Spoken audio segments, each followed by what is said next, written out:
Ok, alors moi je suis très intriguée. Est-ce que tu peux nous en dire plus?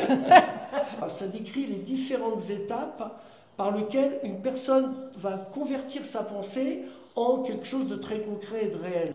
Et puis après, la nature nous donne de trois outils formidables. Un, ça s'appelle le mental, qui nous sert à réfléchir, calculer, imaginer, faire des plans, par exemple. Mais dans l'action, on traite des énergies lourdes. C'est pour ça qu'on a intérêt à être bien en amont, bien préparé, pour pouvoir être efficace. Nous allons voir comment découvrir la croyance limitante et la faille qui te bloque dans ton business. Parce que vous savez, peut-être, je suis experte en détox, en minceur et au niveau des douleurs. Et j'ai fait appel à deux experts pour bien développer mon entreprise. L'idée, c'est on a une activité qui nous plaît, de pouvoir être rémunéré largement et confortablement de cette activité. Et dans les entreprises, il y a des hauts et des bas. Voilà pourquoi vous allez voir plein de pépites avec nos deux experts. Alors, je vous présente. Daniel, toi, tu as consacré ta carrière à tout ce qui était pédagogie, éducation, enseignement d'abord. Et ensuite, tu t'es tourné vers le domaine de la thérapie, de la kinésiologie, de la psychologie. Absolument. Et ensuite, tu as rejoint Marc Roussel, ici présent, qui est devenu ton mari d'ailleurs. Tout à fait. Et ensemble, vous avez fondé une entreprise de formation qui accompagne les entreprises sur toutes les étapes qu'ils ont à vivre.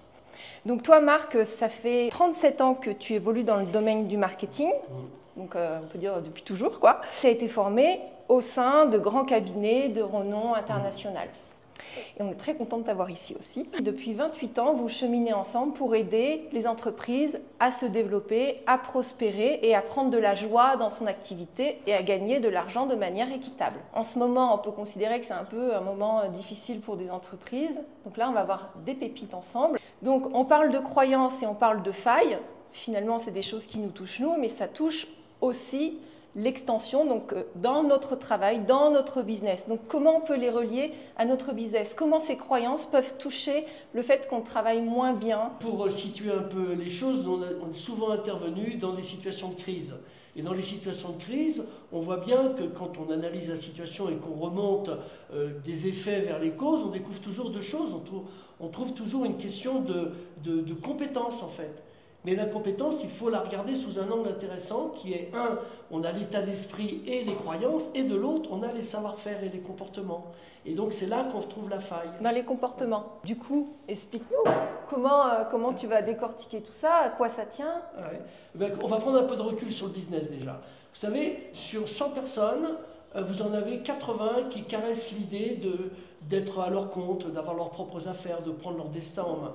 Et sur ces 80, il n'y en a que 50% qui réfléchissent vraiment. Et il y en a beaucoup qui ne vont pas au-delà de la réflexion, qui ont du mal à passer à l'action en fait. Et sur ceux qui passent à l'action, il en reste 20. Et sur les 20, il n'y en a que 10 qui arrivent à passer le cap des 3 ans, vous imaginez? Et parmi ces 10-là, quand on analyse les situations, on voit qu'il y en a 9 qui finissent dans la cage au hamster, c'est-à-dire qu'ils sont esclaves de leur entreprise. Plutôt que d'avoir une entreprise à leur service et au service de leurs clients, ils sont devenus un peu être au service de leur entreprise. Et en fait, on regarde qu'il y a 1% qui tire vraiment son épingle du jeu. C'est-à-dire qu'ils font des choses qu'ils aiment, comme disait tout à l'heure Gwénoline, qui gagnent très bien leur vie, mais qui ont aussi du temps et de l'argent, pour avoir le recul que tout dirigeant doit avoir, mais en même temps pour pouvoir avoir une vie sociale et familiale correcte. Voilà. Exactement. Et d'ailleurs, c'est tout à fait absolument pas normal. Si on regarde une courbe de Gauss, vous savez, c'est une distribution statistique qui montre la répartition des résultats, eh bien on devrait avoir entre 68 et 80% de gens qui tirent leur épingle du jeu. Et c'est absolument pas le cas. Donc c'est qu'il y a bien quelque chose qui coince quelque part. Tout à fait. Mais c'est vrai, c'est précieux ce que tu dis, le fait d'avoir du temps et de l'argent et d'être heureux dans son activité. Ça, c'est puissant. Comment tu peux nous aider à comprendre où sont situées nos croyances et où sont situées nos failles ou notre faille? Alors, comment on va s'y prendre? Eh bien, on va utiliser deux outils. On va aller d'une part chercher la croyance qui tient toutes les autres, la croyance limitante qui vraiment nous bloque, et ensuite on va aller chercher la faille qui nous empêche finalement d'atteindre nos objectifs et d'avoir une vie d'entrepreneur épanouie et réussie. Et donc, je vous propose de se concentrer sur le premier outil qu'on appelle l'échelle du stress ou l'échelle de motivation. Ok, alors moi je suis très intriguée. Est-ce que tu peux nous en dire plus? Voilà, donc dans un premier temps, considérons cette échelle avec au cœur, vous avez la bande émotionnelle. Vous avez toute une hiérarchie d'émotions et les émotions, c'est de l'énergie en fait, c'est ce qui met en mouvement les choses. Et on peut avoir une échelle dans laquelle tout en bas on n'a aucune énergie et tout en haut on a énormément d'énergie. Et on va voir qu'il y a une certaine structure. Mais ce qu'on verra et ce qui sera très intéressant, c'est qu'en aval, il y a les comportements. On l'appelle l'échelle d'énergie. En fait, c'est une échelle qui est composée de 3 parties. Vous avez d'un côté les émotions, qu'on va regarder tout de suite, et qu'on va scinder en émotions positives et en émotions négatives, ce qui va nous amener à regarder qu'en aval des émotions, il y a des comportements, donc des comportements créatifs, constructifs, des comportements d'attaque et des comportements de fuite. Et puis en amont, on ira regarder ce qui nous intéresse précisément, c'est les croyances, c'est le système d'exploitation du reste, en fait. Donc, regardons d'abord les émotions. On va partir du bas avec ce qu'on appelle les émotions négatives. Elles sont négatives quand elles nous emprisonnent et quand elles s'imposent à nous. Voyez ? Prenons par exemple des émotions du type tristesse, blâme, regret. On n'a pas beaucoup d'énergie. On a du mal à faire face. Donc, ces émotions-là, on dit que c'est des émotions d'inhibition et qui nous amènent à une stratégie de fuite. Les émotions, quand on monte un peu, on a un peu plus d'énergie, on peut lutter, combattre de façon différente. Ça peut être la haine, ça peut être la colère, ça peut être l'antagonisme. Là, on est dans des stratégies plutôt compulsives, parce que c'est plus fort que nous. Et ça correspond à des stratégies d'attaque. Donc, si on monte encore, on aura des émotions de type constructif, comme par exemple l'intérêt, le grand intérêt, le fait d'être satisfait, voyez-vous. Et là, nous avons une approche plutôt constructive. On commence à pouvoir relativiser, choisir. Et là, on est dans résolution de problèmes. Et on est bien disposé, et vis-à-vis des gens, et vis-à-vis des situations. Alors certains diraient, bah oui, si la situation est bonne, c'est facile. Mais vous avez des personnes, quelle que soit la situation, sont capables d'y faire face d'une façon relativement constructive et positive. Pourquoi ? Parce qu'elles ont musclé leur capacité à se maintenir à un haut niveau sur l'échelle du stress. Et on va regarder que ça correspond à quelques croyances fondamentales. Et si on monte, alors là, on tombe dans autre chose. On tombe dans créatif. On a la capacité de réinventer des solutions. On a la capacité à avoir un futur optimal et idéal. Et évidemment, quand on est dans ces états-là, on est beaucoup plus efficace que quand on est dans cet état-là. Et puis, on peut évidemment, moi, tous les jours, au moins, je me mets 2 fois en colère, quoi. Et puis, de temps en temps, je suis un petit peu triste. Mais j'ai découvert que je n'étais pas obligé d'y rester plus longtemps que nécessaire. Et puis, je peux rencontrer aussi des gens qui sont en colère ou qui sont tristes. Et donc, je peux aussi me débrouiller, on peut se débrouiller pour faire en sorte de les aider à sortir de cette condition. Donc, il y a vraiment la possibilité de se maintenir à un niveau élevé. Et pour ça, on a besoin d'aller en amont. Et en amont, qu'est-ce qu'on trouve ? Eh bien, on trouve les fameuses croyances. Donc, on comprend que les croyances limitantes, elles sont ici, et que les croyances structurantes sont là. Et vous avez vu comment on passait beaucoup de temps à réagir au négatif, et combien parfois on ne réagissait pas tellement au positif. Et vous savez à quoi c'est dû ? Parce que être en bonne santé, aussi bien sur le plan physique que sur le plan de l'entreprise, que sur le plan de la société, ben je vais vous dire, c'est plutôt la condition normale de l'être humain. Voilà la condition normale. Et ça, c'est pas la condition normale. Pourquoi ? Parce qu'on va être sous l'influence soit d'un manque de savoir-faire, et puis peut-être parce qu'on n'a pas su activer ces croyances qui nous permettent de nous gérer plus facilement. Qu'est-ce qu'on distingue ici dans les gens qui sont en attaque et qui sont en inhibition ou en fuite? On découvre toujours la même chose. Eh bien, ce n'est pas de leur faute. Voyez ? Ils ont du mal à prendre responsabilité pour au moins une partie de la situation. Les gens qui sont ici, c'est différent. Même s'ils sont dans une situation d'échec, ils encaissent le truc, ils pleurent un bon coup, et puis ils se disent, bon alors, qu'est-ce qui fait que ça m'arrive à moi? Et quand on se pose cette question, on trouve toujours une raison. Et cette raison-là nous permet de nous libérer d'être entravés et d'être un petit peu dominés par la situation, ou victimes de la situation, et on trouve quelques idées. Et c'est quoi ces idées? Qu'est-ce que je ferai une prochaine fois pour que ça ne se reproduise pas? Donc, l'échec, on peut, à partir du moment où on tire une leçon de l'échec, on est dans un succès. Et on peut aussi se payer le luxe d'aller chercher de l'énergie dans les succès. Parce que les succès contiennent toutes nos croyances les plus positives. Quand on se remémore un succès et que l'on active les croyances qui sont associées, alors il se passe un phénomène intéressant, c'est qu'on est capable de regarder le futur. Et quand on regarde le futur à partir d'un point de vue extrêmement positif et rempli d'énergie, on voit des choses qui sont bonnes pour soi et souvent qui sont bonnes pour les autres aussi. Et en général, ça vient résonner avec notre but fondamental. Là, tu as fait la démonstration. Donc, comme vous l'avez vu, nous allons considérer le deuxième outil, qui est le cycle créatif.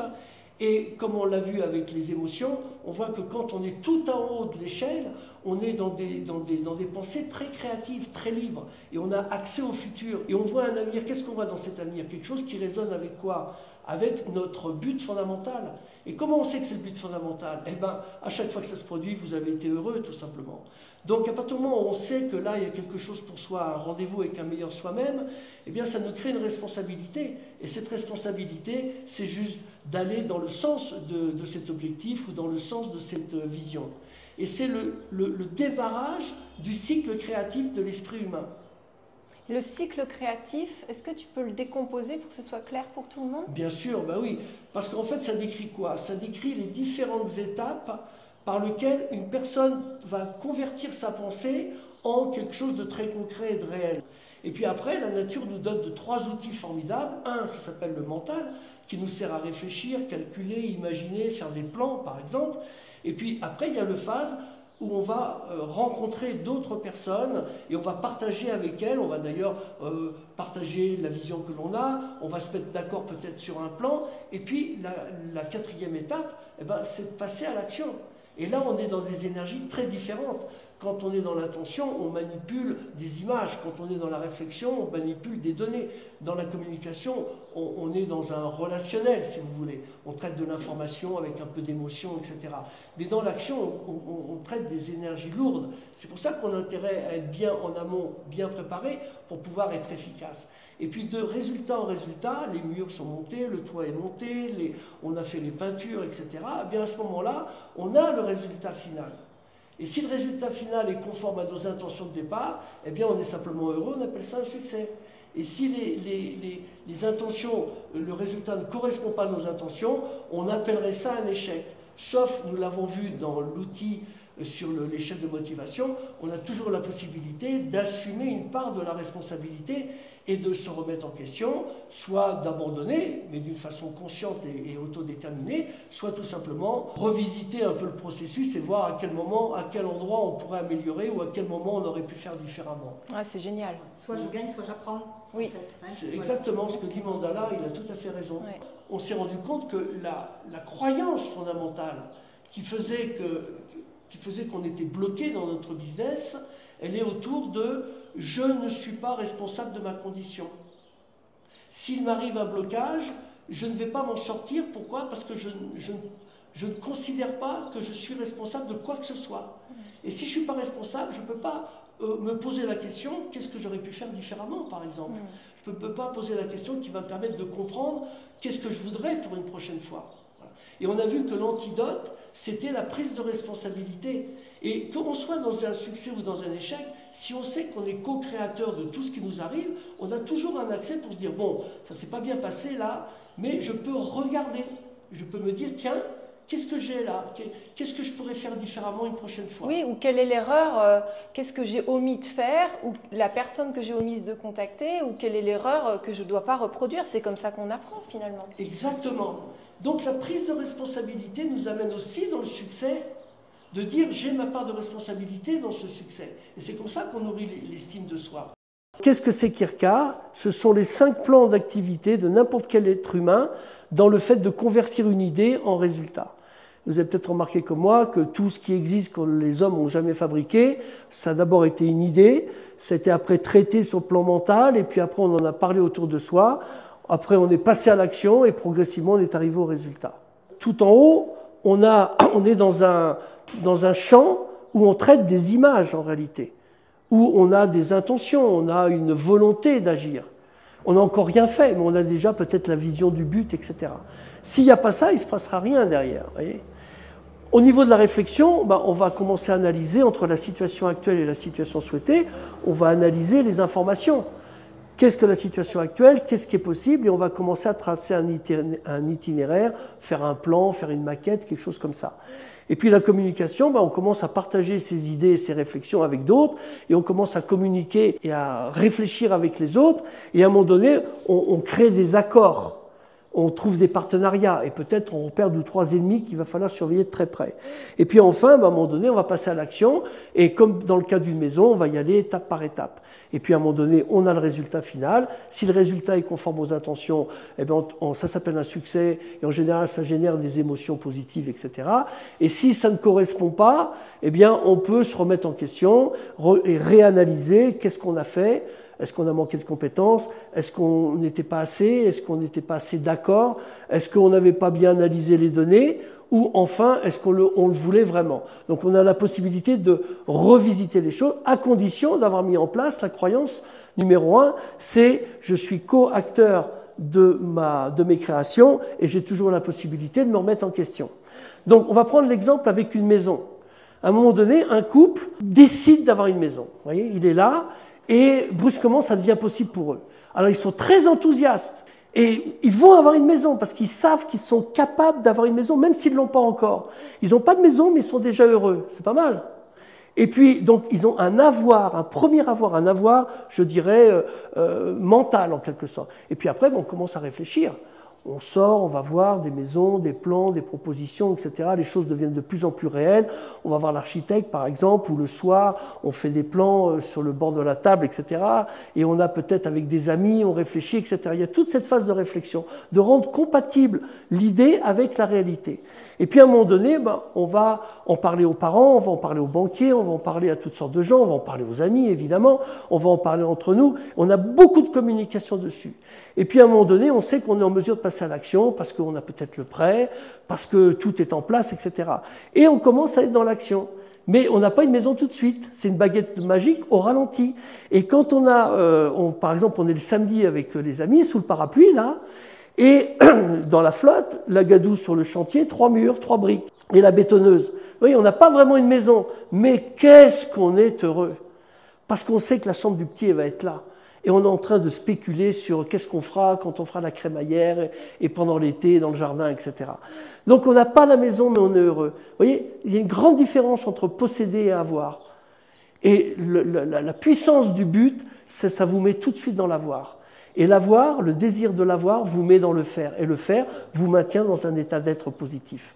Tant qu'on ne se trahit pas soi-même, qu'on ne trahit pas ses buts, et qu'on reste cohérent, et qu'on, malgré tout, on continue, on persévère, on peut maintenir un très haut niveau d'énergie, et ça s'appelle tout simplement être heureux, en fait, hein, d'être vivant, quoi.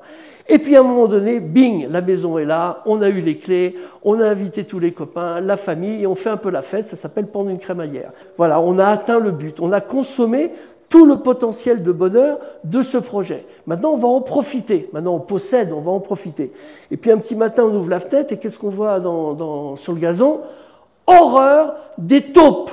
Des taupinières. C'est insupportable. Franchement, chérie, la taupinière, je ne supporte pas. Donc, on a la maison et on commence à avoir des problèmes. Donc, la solution, c'est quoi?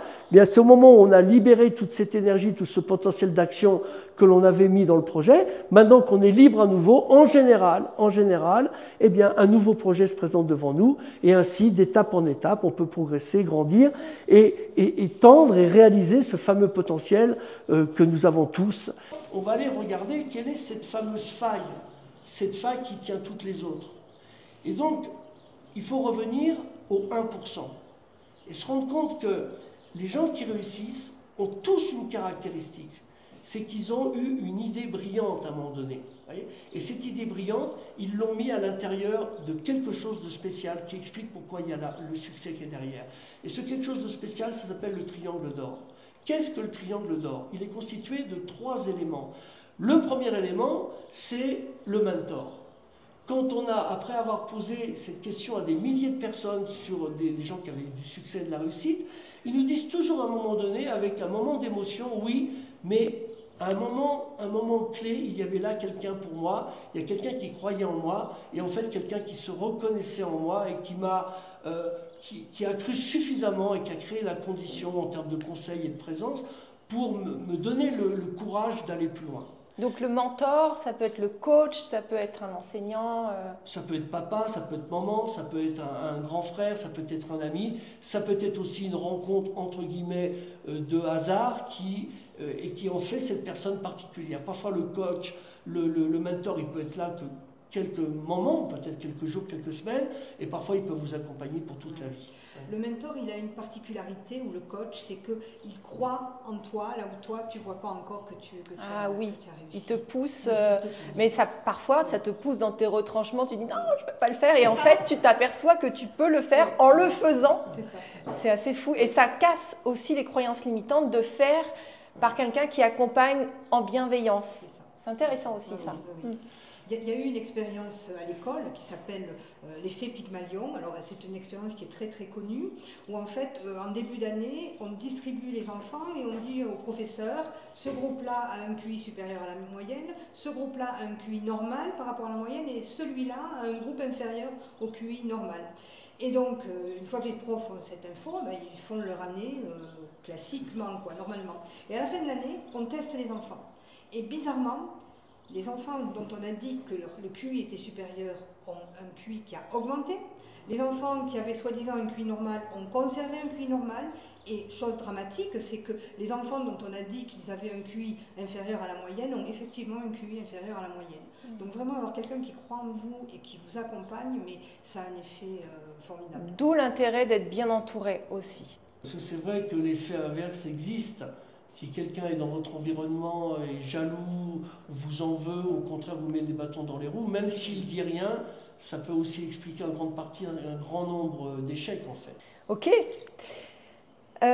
Donc là, on est à la... Alors on a vu ce triangle-là, le deuxième élément du triangle, c'est comme on l'a vu tout à l'heure, quand on se lance dans une entreprise, il y a déjà une structure, il faut du leadership, il faut du management, de l'organisation, et puis également il y a la chaîne de service qui est faite de technique, qui est faite d'administratif et qui est faite de commercial. Vous connaissez quelqu'un qui se lance et qui maîtrise toutes ces dimensions d'entreprise. Et au-delà de ça, cette entreprise elle est au cœur d'un marché. Et les constituants du marché, vous le savez, c'est les fournisseurs. Il faut les gérer, les fournisseurs. Et puis, il y a les clients au bout de la chaîne. Et il faut aussi les gérer et les protéger et les servir.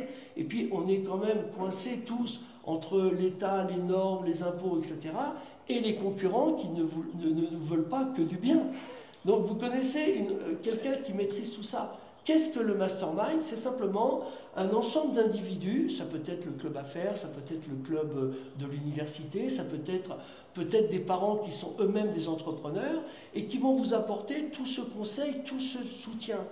Ce qui va permettre de remplir le sommet du triangle d'or, c'est de transformer cette idée, au-delà d'une idée brillante qui ne demande qu'à rayonner, le transformer en un vrai projet qui va intégrer toutes ces dimensions. Le soutien du mentor, le soutien du mastermind, la conception d'un projet qui prend en compte tous les éléments. Et quand je dis tous les éléments, qui prend en compte le fait que vous allez avoir besoin de temps, d'énergie, d'argent, de compétences, etc. De telle sorte que quand vous allez vous lancer, vous allez faire d'abord les bonnes choses, et puis en même temps, au bout d'un certain temps, même si vous allez investir beaucoup de temps et d'énergie au démarrage, vous n'allez pas être dans la cage au hamster. Voyez? Et c'est ça le secret du 1%. Donc, tu me fais penser à l'histoire de Stéphane, tu sais, qui réunissait toutes ces ce triangle d'or. Stéphane. Ah oui. Pour vous donner un exemple d'un 1% bien réussi, Stéphane, c'était pas forcément une flèche à l'école, comme beaucoup d'entrepreneurs d'ailleurs, qui au départ n'ont pas envie tellement d'être conformes à ce qu'on attend d'eux, etc., qui sont souvent un peu rebelles en fait. Et ce Stéphane faisait partie de ces personnes-là, mais ses parents étaient des entrepreneurs. Et un jour, quand il a décidé de se prendre en main, il a décidé de créer une entreprise de carrelage. Donc il a d'abord été se former, il s'est formé au bon endroit de la bonne façon, et tout de suite après, c'était très facile pour lui de créer une entreprise. Pourquoi? Son père connaissait tous les rouages. Et c'était très facile de disposer des fournisseurs et même des premiers clients. Pourquoi? Parce qu'il avait des alliés, il avait constitué ce mastermind. Et il s'est lancé très rapidement, sans autre souci que les soucis inhérents à se lever de bonne heure pour bosser, etc. Mais c'est quelqu'un qui a eu rapidement de la réussite, marié, des enfants, pouvant partir en vacances en temps et en heure, et pas du tout l'esclave de sa boîte. Je voudrais revenir sur l'idée brillante parce que ça peut faire peur dans le sens où, par exemple, moi, j'ai jamais eu d'idée brillante. Je me suis retrouvée là parce que je devais être là. Ma première grosse entreprise de bijoux, j'ai fait ça pendant 13 ans. Je suis arrivée là par hasard parce que je voulais me créer mes propres bijoux et j'ai développé des franchises Gwen. La deuxième sur les spas, la régénération cellulaire, je voulais prendre soin de moi. J'ai pas eu d'idée brillante. Et les chaînes YouTube, je suis arrivée comme ça. Moi, je voulais pas être influenceuse ou faire des vidéos sur YouTube. J'ai lancé des trucs, ça me plaisait, mais j'ai pas eu d'idée brillante forcément. Alors, effectivement, l'idée brillante, elle est où? C'est de désirer faire quelque chose d'utile. Et on peut être la cible. Et en se faisant du bien à soi, on découvre que ça peut être utile à d'autres. Et c'est souvent ça l'idée brillante. Quand quelqu'un, par exemple, après avoir expertisé un succès, il a expertisé le succès, et à un moment donné, il y a un moment de libération. C'est-à-dire que toute l'énergie investie dans le but, à un moment donné, quand on a atteint le résultat, elle se libère, cette énergie. Elle devient donc disponible. Et à ce moment-là, qu'est-ce qui se passe? On se projette. Voyez, on a une idée, et cette idée, ça peut être « Ah, bien, à partir de maintenant, je vais faire des bijoux parce que j'adore faire des bijoux. » Et cette idée brillante, alors on va voir qu'il y a une autre dimension, c'est que là, dans le cas de Gwen spécifique, elle a servi un désir pour elle-même, mais comment se fait-il que ce désir se soit si rapidement transformé en quelque chose d'utile pour les autres? Parce qu'on est tous en interconnexion.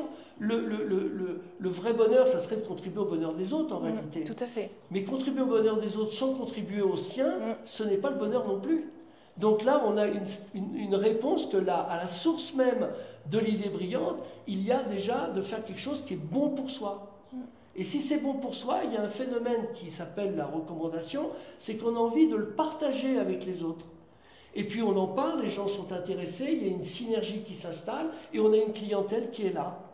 Est-ce que ça répond à... Ah ouais. Non mais c'est pour qu'ils ne se braquent pas sur avoir une idée brillante, c'est pas ce qu'on croit. Ça peut être tout à fait simple, c'était pour ça. On va compléter cette notion d'idée brillante. Qu'est-ce qu'une idée brillante? Est-ce qu'on a besoin de l'inventer? Ben non. Voyez? Simplement, à un moment donné, alors que ce soit après un succès, ou que ce soit parce qu'on se promène dans la campagne, qu'on est bien à un moment donné, ou que, au contraire, on est bousculé par quelque chose, il y a quelque chose qui apparaît comme étant, c'est une idée en fait, mais elle résonne d'une façon particulière. Elle résonne avec notre but fondamental. Elle résonne avec qui on est vraiment. Et c'est ça l'idée brillante. C'est juste le fait que notre attention se place sur quelque chose du domaine de l'être, du domaine du faire et du domaine de l'avoir. Et ce quelque chose résonne profondément avec nous. Et je dirais que c'est presque l'idée brillante qui nous choisit. Et je peux vous dire une chose, c'est que tout le monde a eu et a des idées brillantes. Ouais, je trouve ça vraiment génial. C'est hyper inspirant pour tout le monde ce que tu dis. Je suis vraiment contente. Alors maintenant, il y a un point qui est vraiment important. Et on le travaille avec Daniel et moi. Et ce point est le suivant. On a eu les 1% là. Mais quid des autres? Quid des 9 qui finissent dans la cage au hamster? Quid de tous les autres qui ont voulu se lancer et qui n'ont pas pu aller au-delà des 3 ans ou qui ont carrément le sentiment d'avoir échoué? Qu'est-ce qui s'est passé pour eux? Eh bien, de récentes études et nos propres recherches nous ont permis de comprendre ce qui se passe.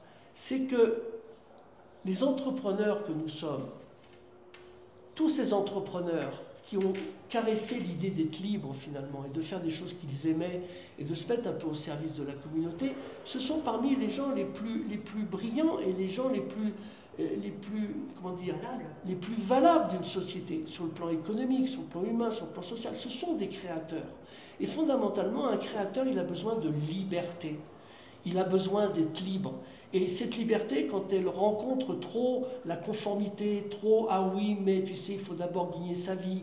Oui, mais tu sais, il faut gagner son beefsteak. Oui, mais t'es un rêveur. » Vous voyez, quand un créateur, à un moment donné où il va exprimer son but fondamental, et quand il rencontre une opposition un peu trop formelle, eh bien, il y a un moment de crise pour lui.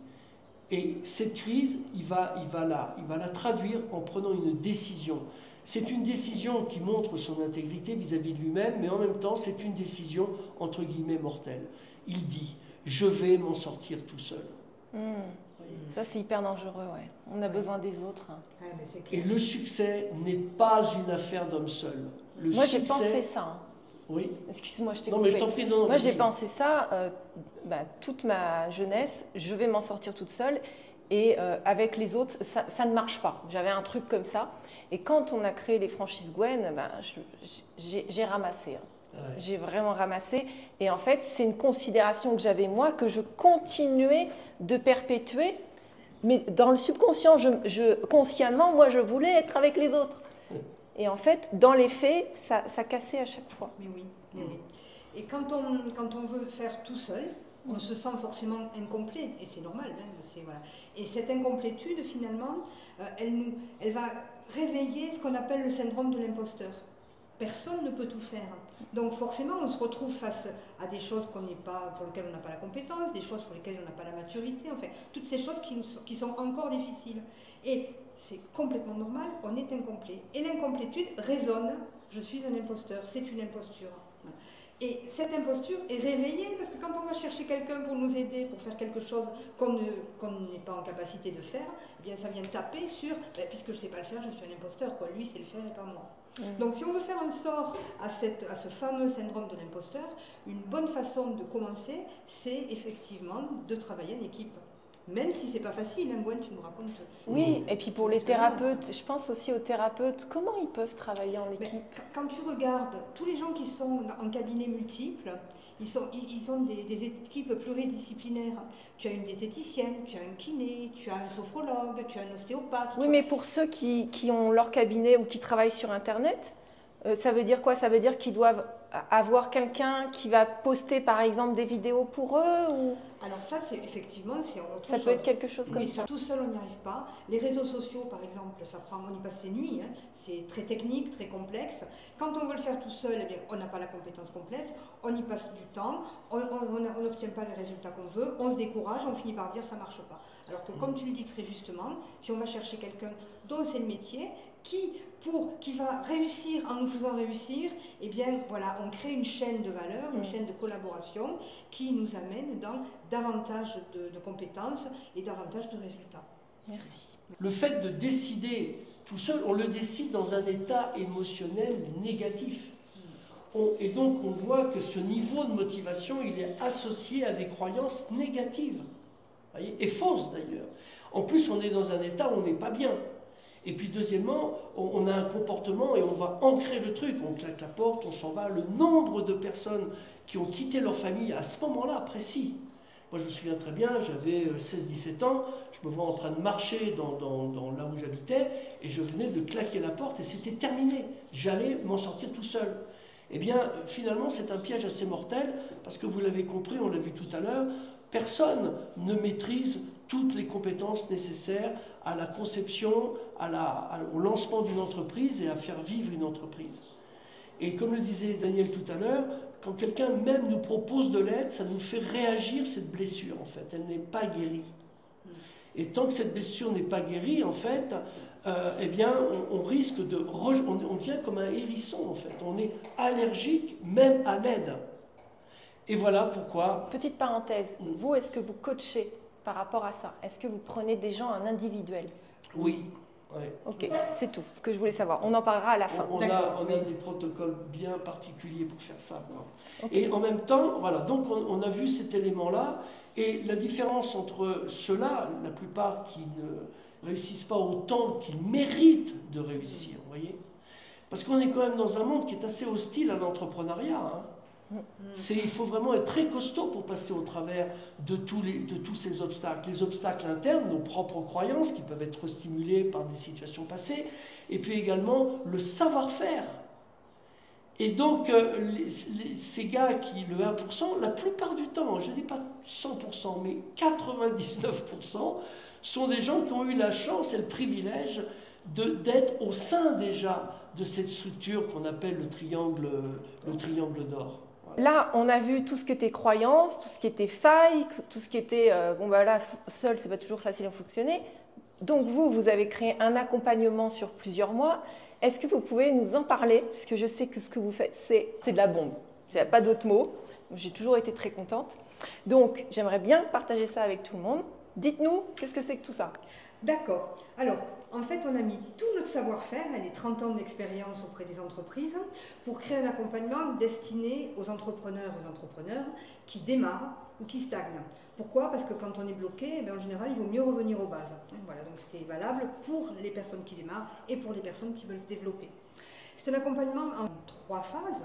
La première phase, aligner son business sur soi, ses valeurs, ses aspirations, ses motivations, ses ambitions.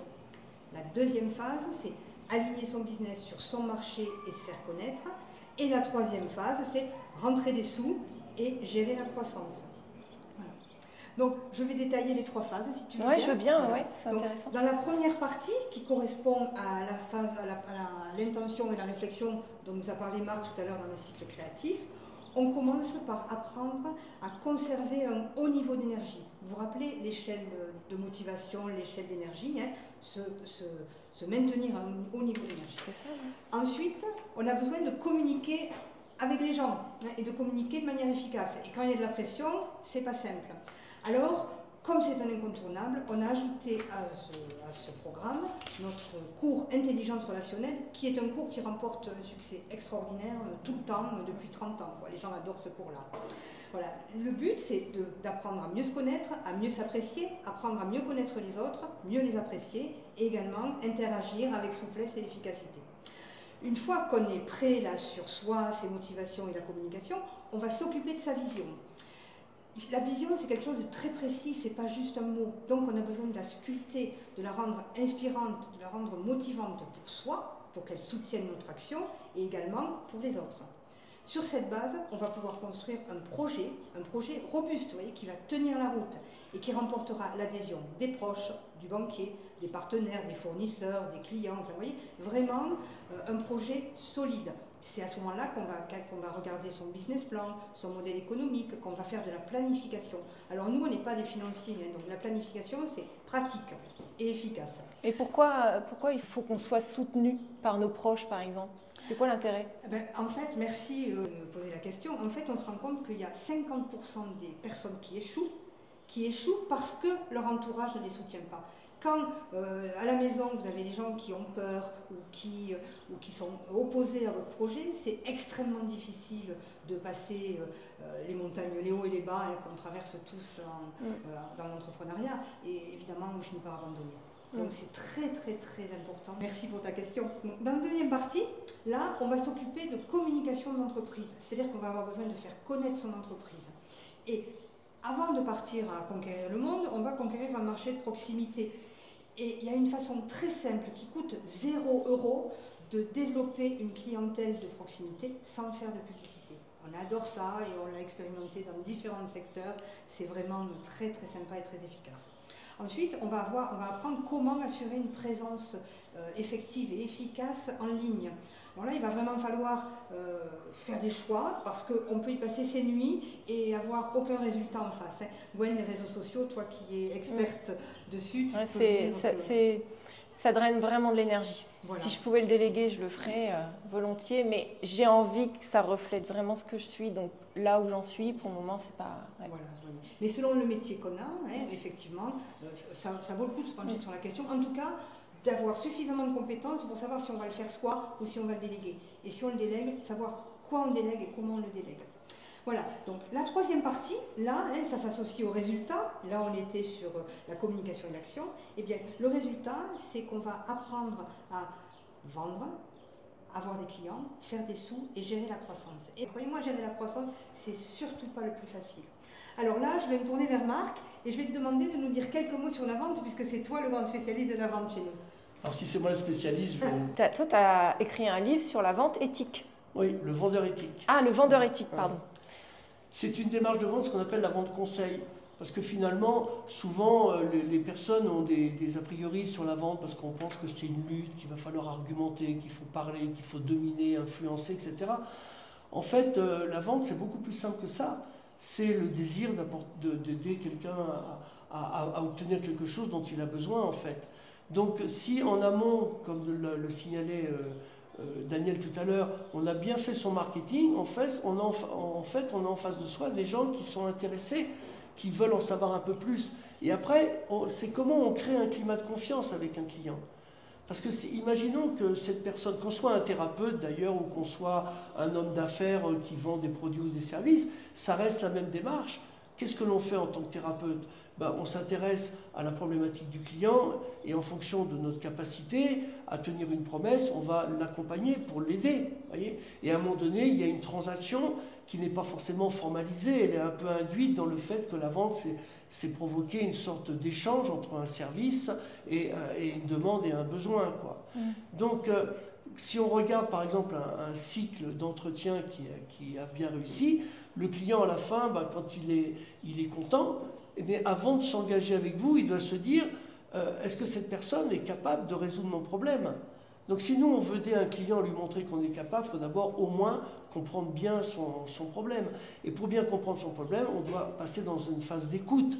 D'écouter ce qu'il veut et d'écouter pas simplement à un niveau superficiel. Parce que le problème de la personne, elle nous ne le donne pas forcément comme ça.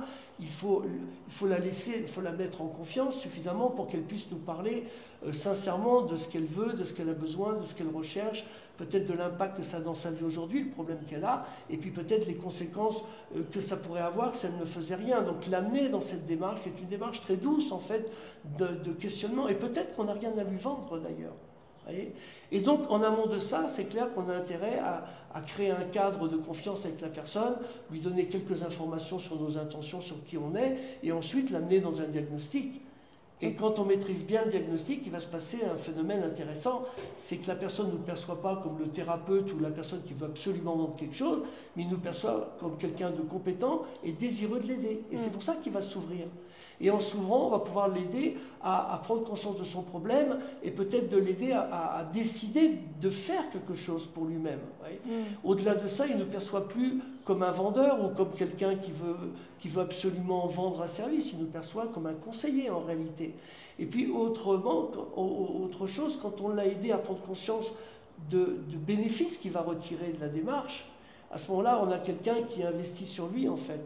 C'est plus un acheteur, c'est quelqu'un qui va investir, qui va miser sur lui. Et nous, notre rôle, c'est de l'accompagner dans toute cette démarche, en fait. Génial. Et donc, du coup, est-ce qu'on peut savoir le prix? Enfin, comment ça se passe En fait, on est parti d'une réflexion, et quand on a préparé cette conférence, on est parti d'une réflexion toute simple. Choisir un partenaire pour nous accompagner vers la réalisation d'un projet, c'est tout sauf une mince affaire, quoi. Et c'est pas un engagement de quelques centaines d'euros, non, c'est vraiment un engagement sur soi, de temps, d'investissement. Et donc, on s'est dit, pourquoi quelqu'un nous ferait confiance sans nous connaître? Du coup, on a réfléchi et on a préparé une offre très spéciale, spécialement pour ton audience. Oui. En fait, on a sorti le module 1 du programme. Ce module 1, c'est un module qui est entièrement destiné au mindset, c'est-à-dire comment conserver un haut niveau d'énergie dès le départ, et également maîtriser quelques clés de communication. Ce module-là, il est accompagné de 4 sessions d'ateliers live, un par semaine, pendant un mois. Ce module, en fait, permet de vraiment partir sur les bonnes bases et permet qu'on fasse connaissance pendant un mois. Vous voyez, pendant un mois, vous pouvez nous tester, vous pouvez regarder si la façon dont on travaille vous convient, si vous pensez que vraiment ce programme est fait pour vous et peut vous amener à atteindre vos objectifs. Également, on profite du mastermind puisqu'on travaille en groupe. On a limité les inscriptions à 25 de façon à ce que ces ateliers, qui durent 1h30 chaque semaine, soient vraiment des ateliers de travail, qu'il puisse y avoir des interactions. Vous voyez, on peut séparer les salles, d'ailleurs une partie du groupe part avec Marc, une partie avec moi, et comme ça on a vraiment une interaction et on peut vraiment s'entraîner et travailler. Voilà, donc nous avons estimé ce programme à 127 €. Et pour... oui, moi j'ai demandé un code promo, voilà. Et de toute façon vous auriez fait un effort. Bien sûr. Et donc on le propose avec le code Gwen, on vous le propose à 97 €. Voilà, donc si vous êtes intéressé, vous trouverez le lien dans la description. Nous espérons en tout cas que cette vidéo vous aura apporté de la valeur, oui, que ça vous a plu, et nous nous réjouissons de vous retrouver lors des ateliers. Merci beaucoup Gwen pour... Merci à vous. Je pense que vous avez découvert des pépites là, même si vous vous inscrivez pas aux ateliers. Je pense que vous avez des choses sur lesquelles réflexionner, ça se dit ça? Non, c'est Oui, anglais, non? réfléchir. Réfléchir, voilà, réfléchir. Mais en tout cas, sachez vous pouvez découvrir pendant 1 mois. Franchement, 97 €, c'est dérisoire. C'est par rapport à la qualité de ce qu'ils vont délivrer, de la compréhension que vous allez. C'est vraiment une base de départ, tout ce qui est mindset, tout ce qui est. Ouais, vraiment. On vous embrasse très fort, les amis, et on vous dit à très bientôt.